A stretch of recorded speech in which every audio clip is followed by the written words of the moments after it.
Good afternoon, everyone. It is 2 o'clock on the West Coast of the United States. Patrick Scott here.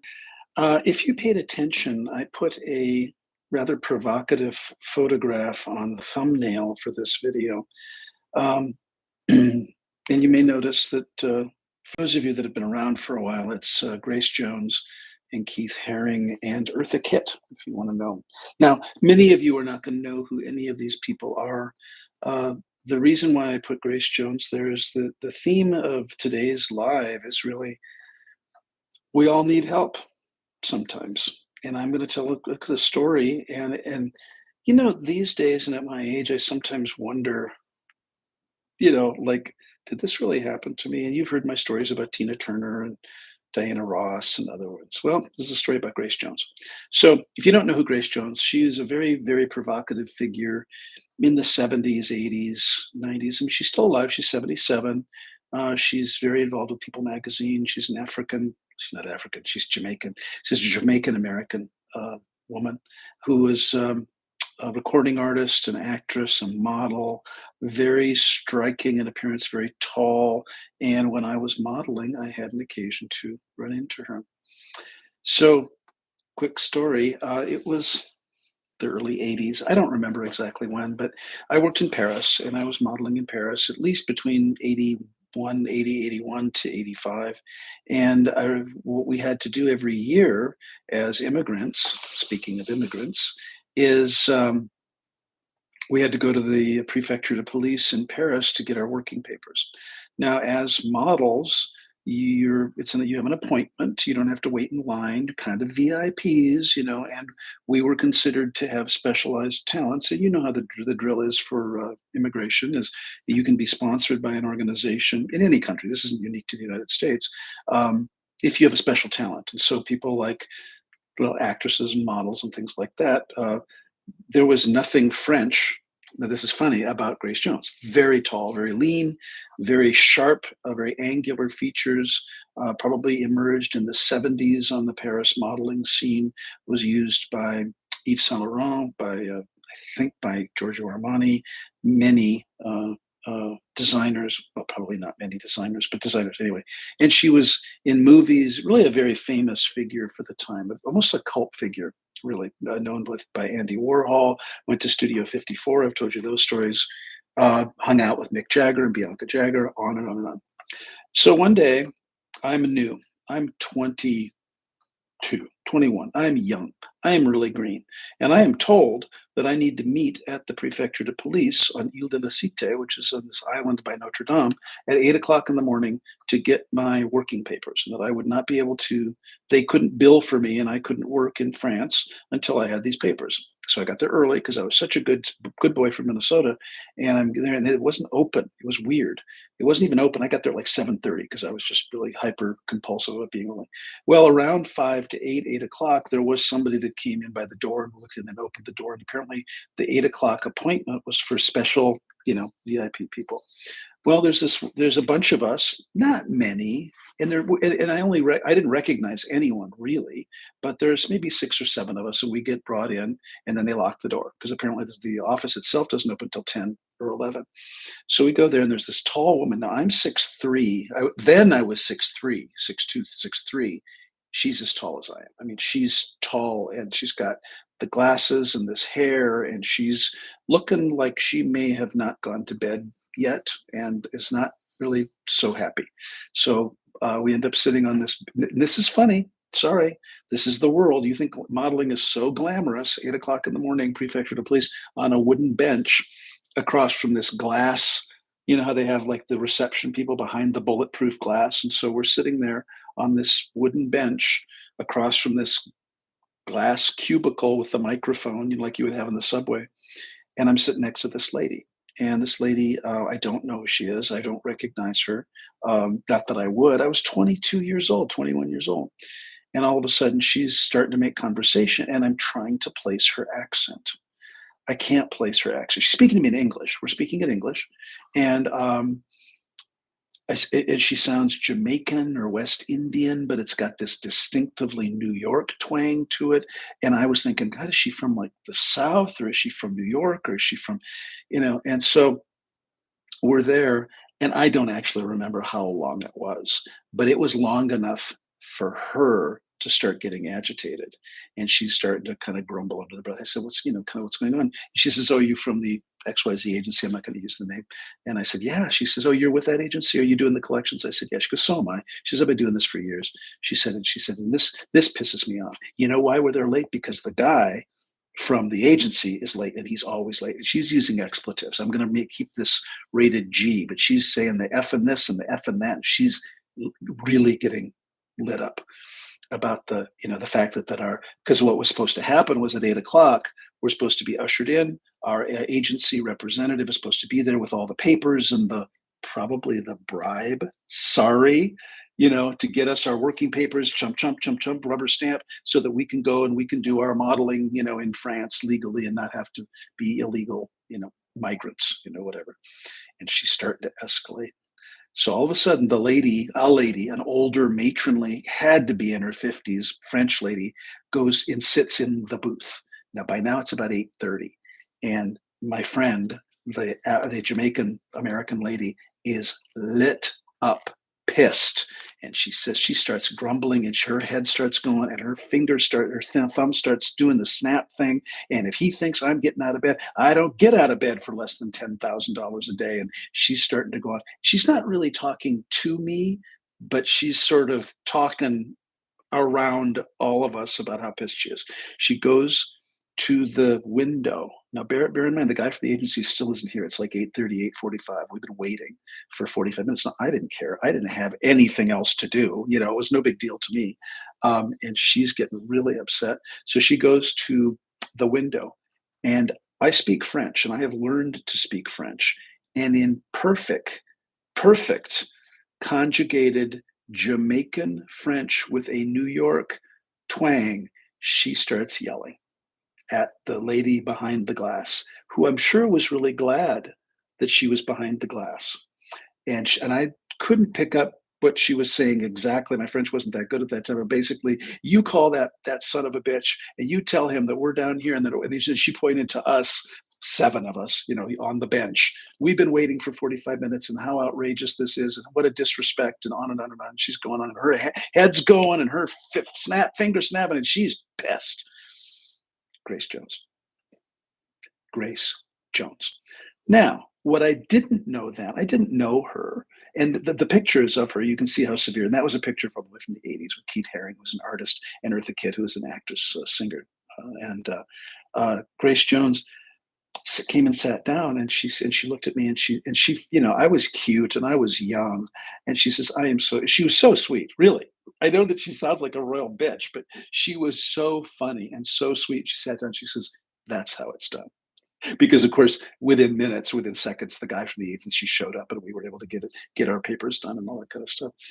But we weren't friends. I don't want you to think we hung out and went clubbing together. That was my interaction with Grace Jones. And oh God, what a priceless piece of work. There was one other episode with Grace Jones that I just remembered. We were being solicited by the country of South Africa to do a fashion show. This is Paris in the 80s, to do a fashion show in South Africa, in Johannesburg. And there were representatives from an agency, I think, or a production company. And Iman, who you'll also know as a model of that time, and Grace Jones was there in this meeting. And the representative from the South African people, whatever they were, whoever was hiring us to do this show, and it was going to be the agency I was with was most noted for. I want to see this. Jeremy Sendell says Jamaican slang is called patois. I actually speak it fluently. That's where it comes from, Jeremy, because and hello and congratulations on all your successes as well. And that's what it was, because her French was perfect. I mean, it was, grammar wise. And I was just learning French. And I'm sorry, I should put my computer on the table that I bought so that I don't laugh and shake. Okay, here I go. So sorry. Okay, so I'm going to stop shaking. It was patois because it was French. It was perfect French grammatically, but it had this twang that I didn't understand. I didn't know whether it was Tennessee or the South or New Orleans or it was New York. It had some strange. So that really helps. Thank you very much. And yes, I have a YouTube channel, and here I am. And so this, you're going to really curl your toes at this one. So now remember, for those of you who know your history books, 80s in South Africa was the time of apartheid. Apartheid was the segregation of the races, meaning the blacks were separate from the whites, and the white South Africans, who were the colonists. I don't want to get into a whole deep history lesson here, but the colonists, the British colonists, colonized South Africa, and apartheid was a great time of conflict. So we have black models, very tall, very beautiful black models in our agency, very famous, very tall, very black models, and then white guys like me. And there were about, I don't know, a dozen or 15 of us that were being, I don't know that we weren't being interviewed. The agency I was with was known for its collections. So we did all of the collections in Milan, in Paris, in Tokyo. And, so we would travel, a group of us would travel the world. And every 3 to 6 months there was because, you don't know this about how it works, but there are collections, meaning fashion shows, fashion collections that happen around the world. So if you're a designer and you're going to premiere your line for the year, you usually start Paris, then you go to New York, then you go to Tokyo, and it's a junket that goes around the world. And it still happens to this day. This is not new.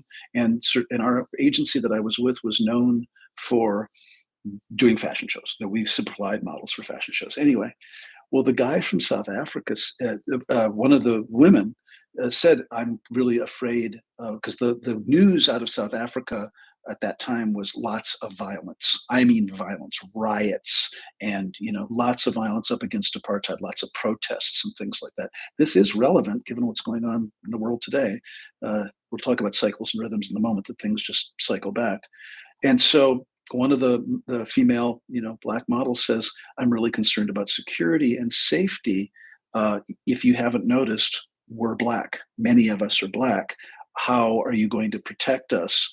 How are you going to provide for our safety and security? Which I thought was a really good question. And he said, and he had this, I can't do the accent, but there's a very quintessential South African accent. And he said, you don't have to worry. We're going to provide a lot of security. And he said, and besides, our blacks really are inferior. You guys are educated. Our blacks need to be punished or need to be jailed or need to have riot police or something. He said something, I don't remember the exact language, but it was really offensive. I mean, it was really offensive. And he had no idea how racist he was and how he sounded. And Grace Jones, my good buddy from oh my God. I just was like in the corner going, oh God, oh boy, let's watch the fireworks. And needless to say, we did not do a show in South Africa. I followed. I don't want you to think I was a leader, but this guy was so offensive and so racist. And it was racism in its pure form, because he was just very innocently saying, oh no, you don't understand. Blacks like we have are inferior. They are stupid. They're not educated. They need riot police to contain them. You guys are fine. We'll make sure that you're protected. And he had no idea what he said. He had no idea how racist and how offensive it was. And I was a follower. I was all of 22 or 23. And the black women made a big fanfare of walking out and saying, oh, hell no. And so there was no multicultural fashion show in South Africa that year. And so that's my story. Now today, the reason I bring this up is we theoretically should be able to handle our shit. Theoretically, we're humans and we're adults, and we should pull ourselves up by our bootstraps, and we should suck it up, and boys don't cry, and don't let them see you sweat, and all the cliches. And the reality is, I so appreciated her, because she was going to help me. And she saw me, and I was like a little puppy, I was young, and I can show you pictures. I was really cute at that age. And she just thought I was the most adorable thing. Now, bear in mind, this is early 80s, 81, 82, something like that. She started in Paris in 1970. She is 12 years older than I am. So she would have been in her early 30s, right? And had already been in Paris doing this bullshit for years. So this was not her first rodeo at the prefecture de police, clearly. And she was just filling me in and taking me under her wing and saying, "You don't have to put up with this shit. This guy's always late. He's a flake." And then she made a fanfare, and I loved when she said, "I don't get out of bed for less than $10,000." This was the '80s, which was true. Those girls made fortune, literally $10,000, 20,000, $50,000 a day in 1975.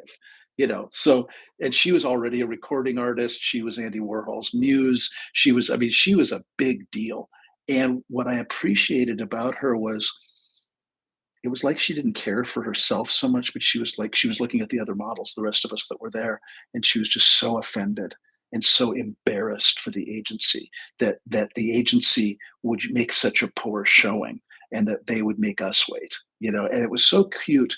Just the way her whole manner was very much about help and support. And then when we had the meeting about the fashion show, she didn't talk much. Actually, it was Iman and some of the other black models who were more vocal about how, dude, really, really, did you really just say that your blacks really are inferior? Your blacks really are stupid. Your blacks really need to be contained by riot police. Not okay. We're out of here.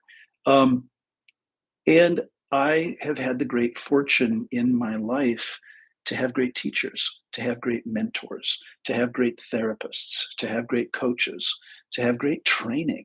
And so, part of my mission on the planet is to pass it on, to pass it along, to what's it called? Pay it forward. Yeah, that's a movie. Pay it forward. I have a clinic here. We have dozens of interns and residents and students, graduate students, and of different shapes and sizes. And I take such great pleasure in developing and coaching and mentoring the next generation of therapists. That's only one thing that I do. My point is, and I'm going to give you several examples today before we conclude about how it's okay to ask for help. It's really okay. It's absolutely, sometimes it's essential. You know, there is no reason why. And I know that many of you might have this sort of lone ranger mentality, that, well, I got myself into this. I need to get myself out. And whether we look at substance abuse or we look at mental illness or we look at financial challenges or we look at family problems or whatever, life goes in cycles and rhythms. And a core aspect of the Huna teachings, it's one of the laws of Huna, is this law called cycles and rhythms. And if you live long enough, and I'm just going to talk, I love talking about my mother because I remember my mother saying some of the same things in the 1960s that people are saying now about this country. And I am not diminishing. You know what? Last week I talked about how I was troubled and I was impacted by, what's going on in the world. And this is, we're in June of 2025. There's a lot going on the planet right now. Never mind the astrological influences. And so if you're feeling it, we're all feeling it. And what I want to point out is this too shall pass. And that's what my mother would say. When I would get all balled up about something and I would, come home from school or whatever, and I would just be so upset about pick your topic, she would say, sweetheart, this too shall pass. It always does. And she was born in 1913. And her father was born in the 1880s or 1890s. And I knew him. So understand that I, just in my short life, and I'm 65, I have knowledge and have met people that go way back into the 19th century. And I know that that's really strange. It's really strange for a Gen Z, like somebody who's 20, when I say that my grandfather was born in 1888 and I knew him and I talked with him. My mother was born in 1913. My father was born in 1917. They're long since dead, but I know of and have interacted with people throughout the 20th century and now well into the 21st century. And as we live longer and longer, we're having these multiple generational things, which is why communication is so interesting. Now, I'm very fortunate because I get to interface with people of all ages. I get to work with little tiny kids. I get to work with teenagers. I get to work with young adults, and all the way throughout the course of the human lifespan. And being a therapist and a clinician, I have to figure out ways to speak to them that they understand and that I can connect with them. And so I'm not a video gamer, but I know enough about video games to get a teenage boy talking. I know about enough about Taylor Swift and BTS to get a teenage girl talking. They don't know. It's kind of like when you learn a foreign language and you have a very limited vocabulary, but you can say it well, and they think you speak the language. They think I speak Taylor Swift. I don't. They think I speak BTS. I don't really. But I have, or they think I speak video games. Like if I say, well, what do you do in World of Warcraft or Call of Duty or, Pokemon Go or, Fortnite or whatever, they go, you know what Fortnite is? Yeah, I kind of do. I have kids. I have grandkids. Wow. Well, or if I say Pokemon Go, well, what level are you? I'm a level 47. You're a level 47? Yeah. My son forced me, but I don't tell them that. And then they think I'm cool. And then they do all the talking. So for you clinicians out there, and so I'm old, but for some reason they think I'm cool. And when teenage girls, really surly teenage girls come in with it, I had a lady in here, this is really funny. She was talking about, it was from, and I'm not going to use the name because I don't have it, but we are a field site for lots of different disciplines, medical disciplines, psychiatry, psychology, social work, marriage and family therapy, occupational therapy. Well, this was a school for medical assisting. No, we dispense medications here, we give injections here, we take vital signs, and we hire medical assistants. So this school was coming to say, would you be willing to be a practicum or internship site for us? Can we have our students? And she called Generation Z the whatever generation. And I thought that was priceless. And she did the eye roll and the whatever. And she was priceless and perfect because she said part of the training, and this is a 6-month, a 28-week program that people at school, you pay to go to school, you get student loans, and at the end of the 28 weeks, you become a certified medical assistant or a phlebotomist, the people that draw the blood to get your labs drawn. That's a phlebotomist.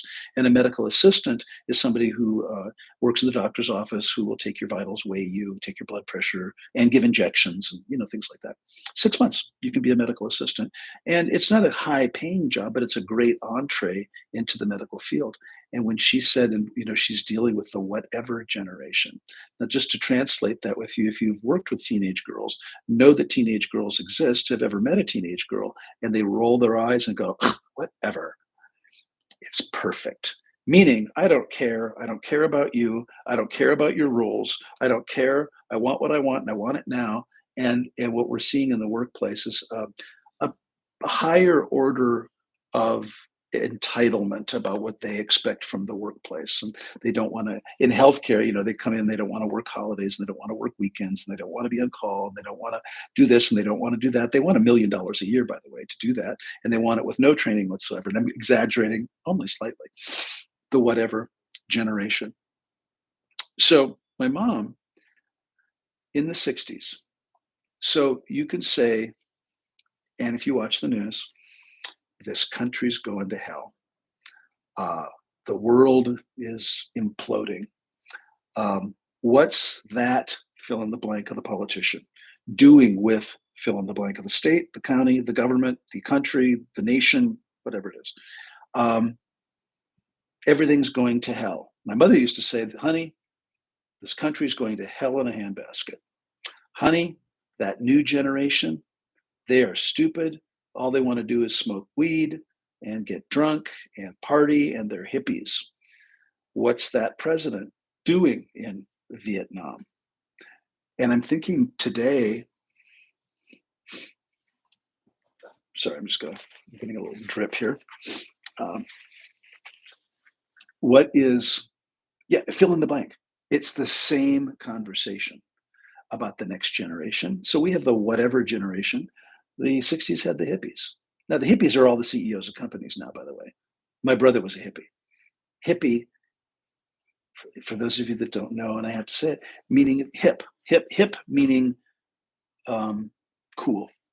What would a hippie be?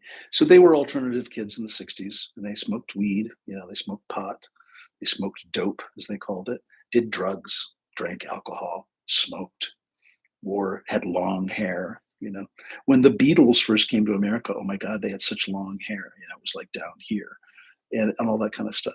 the funny thing is, and if you look at the decades, whether you have the grunge movement of the 90s, and so on, it just, the cycles and rhythms perpetuate. So my mother used to say, we would be watching the news, Walter Cronkite on a television. And I always think, like, what would my mom do with the technology today? I'll have that conversation in a minute. But she would just shake her head with her cigarette and her bourbon, and she would just say, "Oh, honey, this country, what is Johnson, Nixon, Reagan, fill in your president, doing with Vietnam, Cambodia, Laos, whatever, fill in your country." And when you think about, what is fill in the president George W. Bush doing about the Middle East? What is Obama doing about? Now we have, what is Trump doing about Iran, Iraq, Israel, Gaza? What I'm pointing out is that, and I know they're very polarizing issues. I'm not discounting that it's very divisive right now. It's very polarizing. What I want to point out is that if you've long been living long enough, you see this stuff cycle, and that it's the same language. This generation is good for nothing. Gen Z, the whatever generation, right? This president, fill in the blank, is not doing, what's he doing in fill in the country, you know? And my mom would say the same thing, because the Vietnam War was very divisive, you know? And President Kennedy was assassinated when I was 3 years old, I think 3 or 4 years old. And so that was my first. Eisenhower may have been president when I was born, but I wouldn't know. And so from Kennedy onward, all I heard was, "What's Johnson doing? Da, da, da, da, da, da. What's Jimmy Carter? Oh, he was a train wreck. Oh my God, what about Richard Nixon? Well, he was impeached and resigned from office. Well, then Gerald Ford, well, he was a screw up. Well, then Ronald Reagan. Oh my God, Ronald Reagan closed all the psych hospitals and made all the homeless people," and so on. And so just pick your thing. A few years ago, I was asked to do Alzheimer's evaluations. I was evaluating seniors for dementia and cognitive delay. And I would travel to do this. It was here in Las Vegas, and I was hired by a company to drive around and go to their homes and do it in their home, because it was very difficult for them to get out. So I was a traveling assessor, really, basically. And this was we had just opened a brain center here in Las Vegas called the Louisville Brain Center. And it was to see about their appropriateness for treatment for dementia, organic brain syndrome, Alzheimer's, and things like that.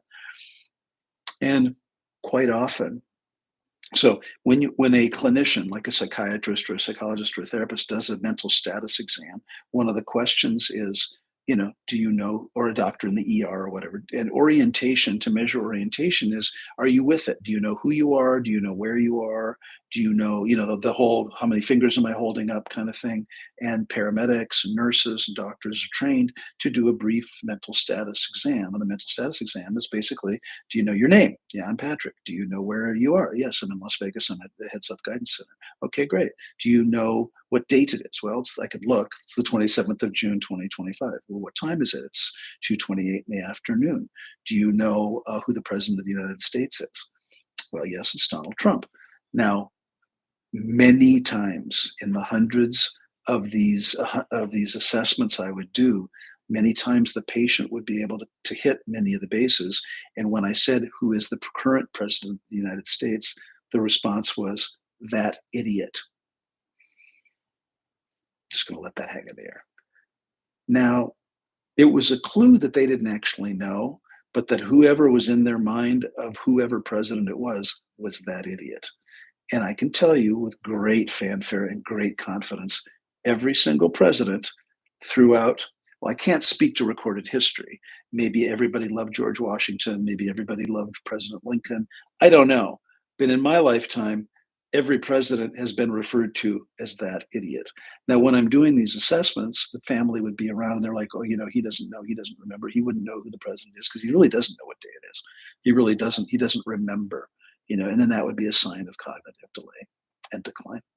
And so I want you to understand that for as tense as it has been these last few weeks, I talked previously about the shooting in Minnesota. We talked about certainly the bombing of Iran's nuclear sites. We talk about the Israeli-Iran war. We talk about the Israeli-Gaza and Hamas war. We talk about the Ukraine-Russia war. We talk about the ICE rounding up, people. I'm not going to even say immigrants, because many of them aren't. Not many of them are. You know the drill. That I have a situation that I'm aware of that my I have a son, and he works in a field. I'm trying to be really careful what I say. And he heard of a factory in Nebraska that has 350 employees. I showed up at the factory, rounded up 200 of them, and arrested them. Arrested. I don't even can't even think or imagine the logistics of doing this. Um, and they checked IDs and checked papers, and apparently only one of the 200, was undocumented of the 200. And I'm just thinking, wow, this is costing a lot of money. It's harassing a particular type of people. And people don't remember what a WAP is. I'm married to a WAP. Now, many people who are of my generation will know what a WAP is, but even people that know what a WAP is an Italian American, by the way. People don't know that what a WAP is. It's an acronym, and it comes from Ellis Island. Ellis Island was the Immigration and Naturalization Station in New York City Harbor in the turn of the last century. And it's there. You can visit it. But there's an island with Ellis Island and the Statue of Liberty, so you can go to see it. It's a museum. It's really wonderful and they have a museum where all these people came through that port authority to emigrate to the United States. It's just they weren't from Mexico. They were from Ireland. They were from Italy. They were from places in Europe. And WAP was a stamp that if somebody showed up, and what happened is, in terms of the whole refugees, they got onto boats, and just like there's a term called a coyote, I think is the term for Mexico, where you pay someone, and I could be wrong, you pay someone a lot of money in the country that you're coming from to get you into the new country. And the going rate is like $30,000 to $50,000. Well, that's a lot of money for us. It's even more money. It's like life savings type thing for somebody from Mexico or some southern country. And you pay them to get you across the border. Well, a lot of times the coyotes, and it wasn't the term they used, but there was a term for people emigrating to the United States, and they would just show up at Ellis Island. No passport, no ID, no papers, no documentation. And WAP stood for without papers, and it was stamped. And so they were called WAPs, and the majority of them, and I don't know why, because I know at that time, and I'm Irish, by the way, these are my people that came over to Ellis Island. I don't know why the Irish weren't labeled that way, but apparently the predominant through the New York Harbor, the highest statistical frequency of the people without papers were Italian, coming from Italy, and they were called WAPs, and that stuck. And most people don't know that, And so all the names we have for Dago or Mickey, which is Irish, Mick, and they're pejorative, meaning they're critical, and they're not flattering terms, if you will, but they come and they happen, for a reason. My point here is my partner was discriminated against for being Italian. That was, and when he was in school, he was just directly discriminated against for being Italian. And so racism occurs. And, I teach social work, I teach psychology, I teach psychiatry, and one of our core aspects of any helping profession is the diversity and inclusion and understanding that people have different cultures and they come from different cultures, and really recognizing. We've had situations here in the clinic and I've been called into session with certain interns where a man, let's see, I don't want to slam a particular country. It was an African country. I don't even remember which country it was, but he was a refugee, might not even be a refugee. Maybe he was sponsored by a company. Well, his wife was having therapy, and she was complaining about domestic violence, and he, he beat her. And you understand that domestic violence is a private matter, and it's not reportable unless it's felonious. So, meaning, although we have to report child abuse and neglect, we have to report people who are suicidal or homicidal, that if somebody comes in and says, I'm getting, assaulted by my husband on a regular basis, if it's not felonious, meaning if there's not obvious trauma and obvious bruising and that kind of stuff, it's up to the patient can say, I mean, we will say, "Can we please help you and find you a shelter?" But if the patient does not want the help, we can't. We're not allowed to break confidentiality. So the therapist, wanted to strategize with the husband about this beating routine, and so he came into session one day, and he just was like, "I own her. She's my property. I can do anything I want to her. That you don't have anything to say about that, and that's inappropriate. She's my property." And in that culture, that was true. And you've heard maybe of honor killings, where in some cultures, an honor killing in the Middle East, in India, I've heard of honor killings where, let's say, the young woman has sex outside of marriage and the religion prohibits sex outside of marriage. An honor killing is you kill your own daughter because she's violated the covenant of the religion. I know this is getting really heavy and deep. I don't mean for it to, but I understand what my point is, that these are cycles and rhythms that happen and have happened for centuries. And so basically, we had to talk to this guy and say, look, you're here now, and there are laws against this level of violence. And her point of view really is what she wanted to get away from him and wanted to separate from him. And she ended up doing that, and we helped her with that. But his point of view is, in my culture, this is completely normal. And he spoke about her as though she were cattle, like a piece of property. And that's the way it is. And that I don't like it. But it's not our way. The hard part about all this is that I did a video, I think it was last week, where everybody thinks they're right. Uh, Everybody thinks their way is the right way, that their religion is the right religion, their point of view is the right point of view, and we have to accept that. Now, in in all countries, and this is, I always think kids should travel. I think it's really. I traveled a lot when I was a youth, in high school and in college. And I went to places like China and Mexico and, really cool Germany and, European countries and things like that. And I just remember, I think it's really good for anyone to get a different point of view, you know, to see how different places do it. I was recently in Japan, which I love, by the way. And I'm going back to Japan to teach next year. Doing some online stuff this year, going back to Japan to teach for a few weeks next year. And I have a problem with the food, meaning in Japan, and the reason they're so fit is they walk a lot, and they really do. If you're in Tokyo, man, you're walking. And even if you're taking the subway or the train, you're walking a lot. And they're very fit people. They're very slim. They're very small. I'm very tall. And when I was 350 pounds, I was a member of the Clean Plate Club, which means everything that was in front of me, I inhaled. Now that I've lost weight and that I'm not eating so much, I'm having trouble finishing meals. And it is actually an insult in the Japanese culture to not finish your meal. It's seen as wasteful, it's seen as boastful, it's seen as disrespectful. And so I was at the hotel where I was teaching class, and I was with some students, Japanese students, and I didn't eat all of my breakfast, and I left a good portion of it. And one of the students looked over to me, and she went, she called me Kumu. It's my title in Hawaiian. Are you going to eat that? And I went, no, I'm not. I'm sorry, I'm full. And she was really uncomfortable. She said, can I? Now I knew she wasn't hungry. It wasn't about being hungry. It was somehow a sign of disrespect that I wasn't going to eat everything on my plate. And what I noticed was, at this particular hotel on this island in the middle of the Sea of Japan, it was all fish. And I'm not a big fish fan.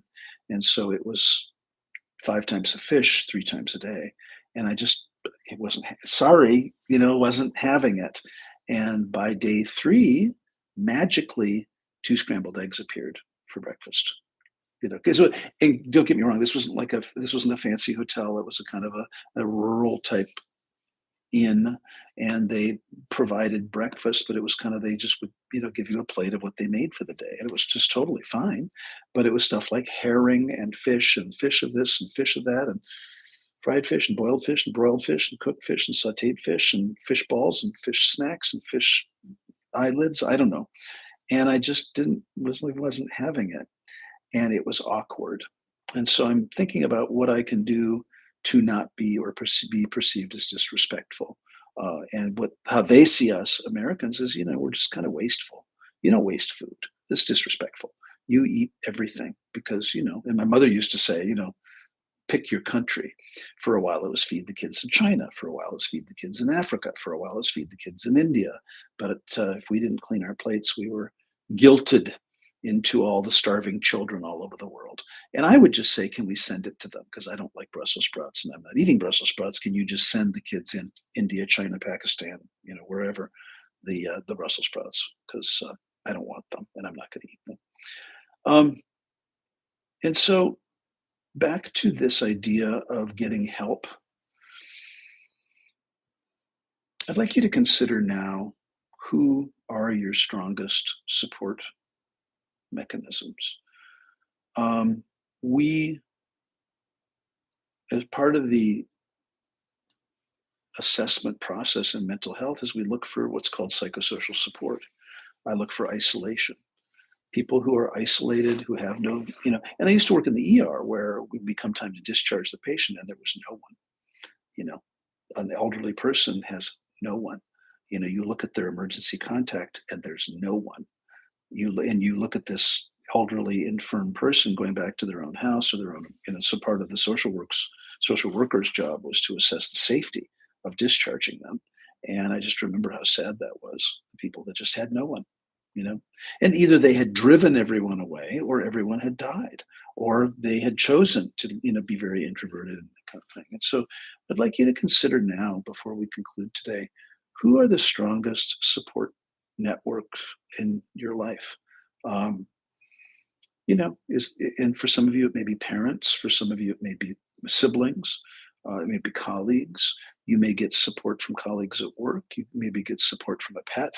I talked about pets. I think pets are awesome. I think pets can be a great support, um, because every once in a while we need a hand up. Every once in a while, it's okay to ask for help. Um, and I'm going to expand this into medical too. My father died at 50 because he refused to go to the doctor. He died of lung cancer. And by the time he had collapsed in public when he was 50, it was too late.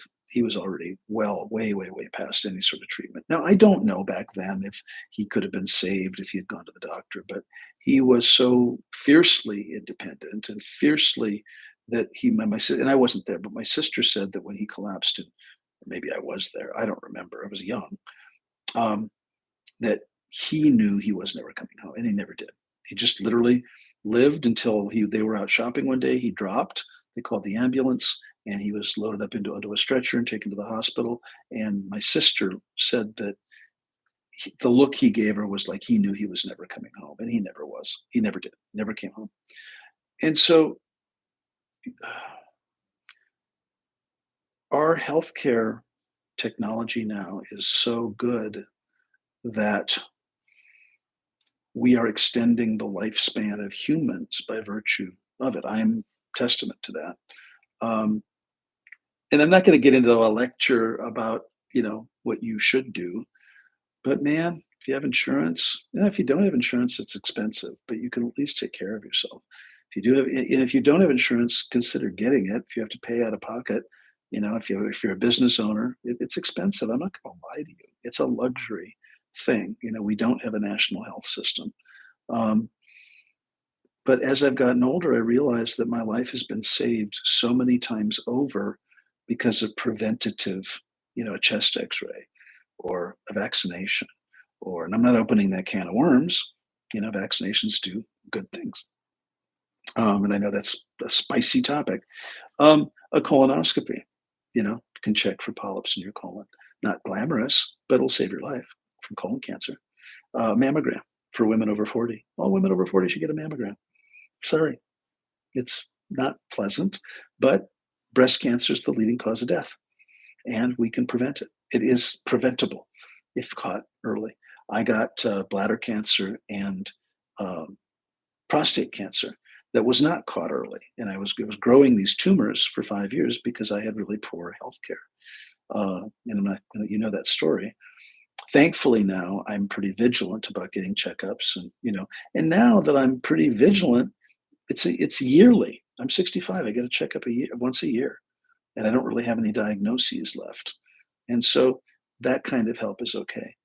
Um, Psychotherapy or any type of behavioral therapy. Right now, we have so many uh, to choose from, holistic providers and all different kinds of things. And so it doesn't have to be a medical based cognitive behavioral therapy model. You can, I have a therapist. She's not a licensed therapist. I see her every week, and she's more of a spiritual guide, more of a spiritual leader, a guide, intuitive reader, energy worker kind of thing. And I swear by her. And I've been seeing her for years. Every Wednesday morning, 8:30 a.m. And it's wonderful. It's really, really great. It's really helped me along my path. I am that for many people. And it doesn't mean forever. I mean, I know I've been seeing her for years. Sometimes you just need an objective point of view. And I say an objective point of view that can't necessarily be your family because they have an agenda. And so whether that's a peer kind of a counseling thing or an employee assistant thing at your job, or it's a psychotherapy thing, or like a coach or a personal trainer. And again, I practice what I preach. I have a person who's helping me with my health and fitness. I have a chiropractor. I have a person who I get facials from quarterly. I get my nails done quarterly. I get a massage once in a while. I go to the dentist every 6 months. I see my doctor once a year, and so on. Now, at my age, all those things are important. And I asked my esthetician, that's the name of a person that does the facials, how often, should I be getting a facial? Because it used to be, once every 5 years, whether I need it or not, just like a lot of men, how often do you get your feet, your pedicure, used to be, well, that's so gay or that's so, oh no, there's nothing greater. If you haven't had a pedicure, guys, get a pedicure. Go to a salon, say, I want a pedicure. They put your feet in the water, they soak them, they might need combat pay to get the belt sander and the chainsaw out because you got all these calluses and stuff. But it's so relaxing, and they give you a massage, and it's really cool. So I highly recommend pedicures and manicures if you want. You don't do polish, and now it's kind of normal that men get pedicures and manicures. And if you haven't had a professional pedicure, man, you're missing out. They're not that expensive, you know. I mean, depending on where you are in the country, 25 to 50 bucks for an hour where somebody's just basically cle- cleaning your feet. I had a friend who got a facial gift certificate, and this was great. This guy's a kind of a hyper macho guy, but it was a 90-minute specialty facial at an Aveda salon. If you don't know what Aveda is, it's a kind of very fancy, good smelling, what are they? Wouldn't be toiletries, but like shampoos and soaps and cosmetics and things like that. So he went to this thing and he was so funny. And I mean, a 90-minute, well, I'm thinking that's going to be a couple $100, $150. So it was a nice gift certificate. I don't know. He said one of his customers gave it to him as a special treat, and he went and did it. And he was funny. He goes, "This lady washed my face for 90 minutes. I could have done that in 5." Which I think he missed the point, because they massage you and they extract the pimples and they do a mask and they do all this stuff. I think it's great, and I just fall asleep, and it's just a wonderful way to pamper yourself. But if it's that, find your own way of self care and find it by reaching out. And there's certainly so many resources on the internet. It doesn't have to be a lot of money. Doesn't have to be expensive. A lot of people will do trades with you if you have a particular profession, where I know massage therapists sometimes will do trades with each other, or estheticians will do trades. But my point is, your health and well-being is your responsibility, and you not asking for help. A lot of times people will see things different. Most of the time, people will see things differently. And if you're wallowing in self-pity and just kind of isolating and pulling away, it's time to ask for help. And people say, "Well, does that mean I'm crazy?" No, not at all. Not crazy at all. It means you're having a hard time. And anybody that's on the planet for any length of time is going to have cycles and rhythms. There are going to be deaths. There's going to be losses of jobs. There's going to be financial challenges. There's going to be, and so on. And it's absolutely, I think, particularly if you're a parent or if a lot of people rely on you, if you go down, we all lose. I know there's this ethic of, I got to suck it up and I got to be the all things for all people. But if you're a parent or if you're in charge of a company or you're in charge of a family or if you go down, we lose. And so it really behooves you. I don't think it's self-centered anymore.